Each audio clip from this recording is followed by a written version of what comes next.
5 minutes on the other side, and I will have the perfect imaginary burger. Hey there, Haley here. I am practicing for a cookout I'm having next week, and I'm not actually cooking anything right now. I'm inside. That would be a cook-in. So I've never really cooked for any of my friends before, so I just wanted to be prepared because I want them to still be my friends after the cookout's over. Just kidding, that's not how friendship works. Friendship is using your words and actions to show others you care. I don't think friends should stop being friends for little things like food tasting bad. Oh, it's delicious. And I think you can even stay friends with someone if they, say, accidentally burn you with a hot potato. Hot potato, hot potato, hot potato, ha, ha, ha, ha. Friendship can last through most anything. Unless a friend makes fun of my hat, then it's over. Oh, time to flip an imaginary burger. Woo! Today's story is about a time when one of Jesus' friends did something really bad. Jesus could have flipped out. But he didn't do that. He didn't do that. I'll see you soon. Oh, let's see. Can't turn the camera off with the mids. Sorry. The Bible. It's 66 books of history, stories, letters, and poetry that fit together to form God's one big story. The epic adventure of how He created us and loves us so much that He made a way to rescue us. As we travel through the Bible, from Genesis to Revelation, we discover people who met God and found their lives changed forever. And now for an amazing story, inspired by the book of John, chapter 21, verses 1 through 19. Peter hauled in the knotted net yet again as the first light of dawn gleamed in the eastern sky. Empty. Not a single fish all night. Thomas shook his head. I doubt we'll catch a thing before it's time to take the boat in.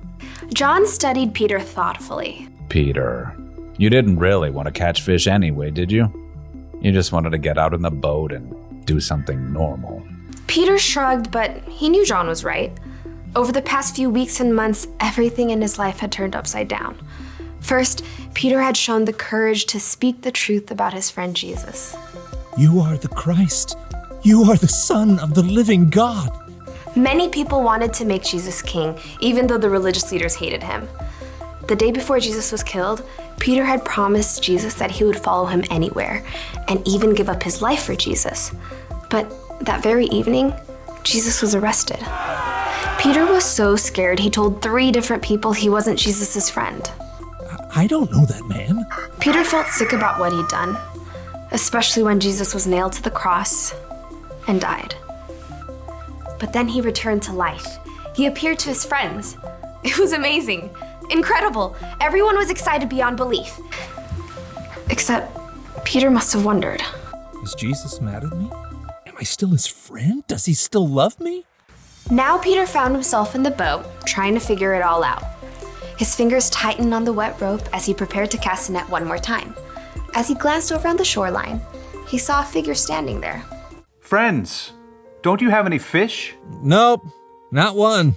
Throw your net on the right side of the boat. There you will find some fish.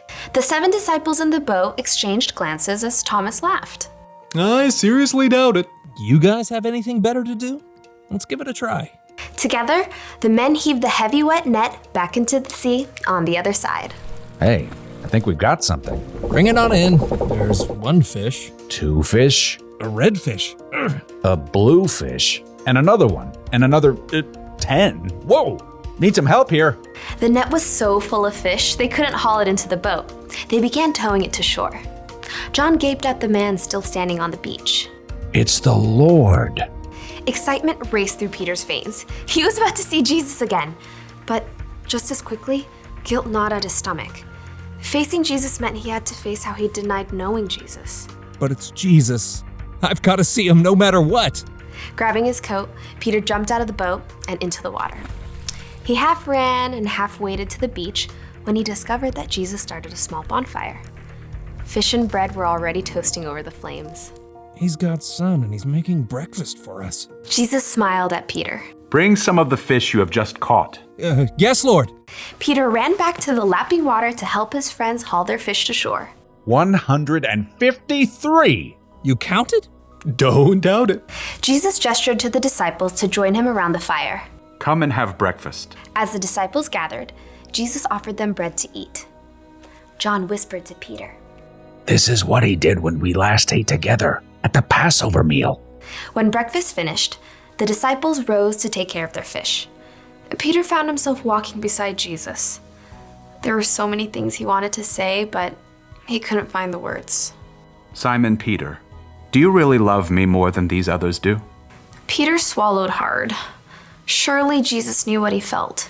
Yes, Lord, you know that I love you. Feed my lambs. Peter remembered how Jesus would compare people to sheep in his stories. Peter, do you really love me? Lord, you know that I love you. Take care of my sheep. Sheep, people. Peter waited in his mind. Jesus must be telling Peter to take care of the people who had followed him. Peter, do you love me? Lord, you know all things. You know that I love you.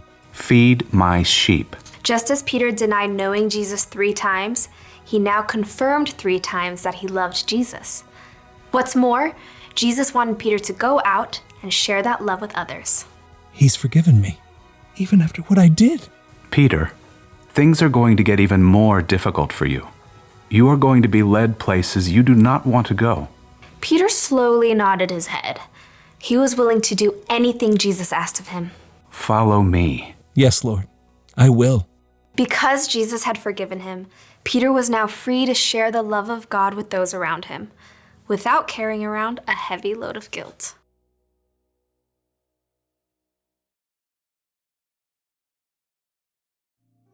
Okay, so picture this. You have a best friend. You do everything together. You eat together. You play games together. You tell each other everything. And then, when your life gets really hard and you need your friend there the most, your friend pretends she doesn't even know you. That's not cool, friend. Wouldn't that make you so mad?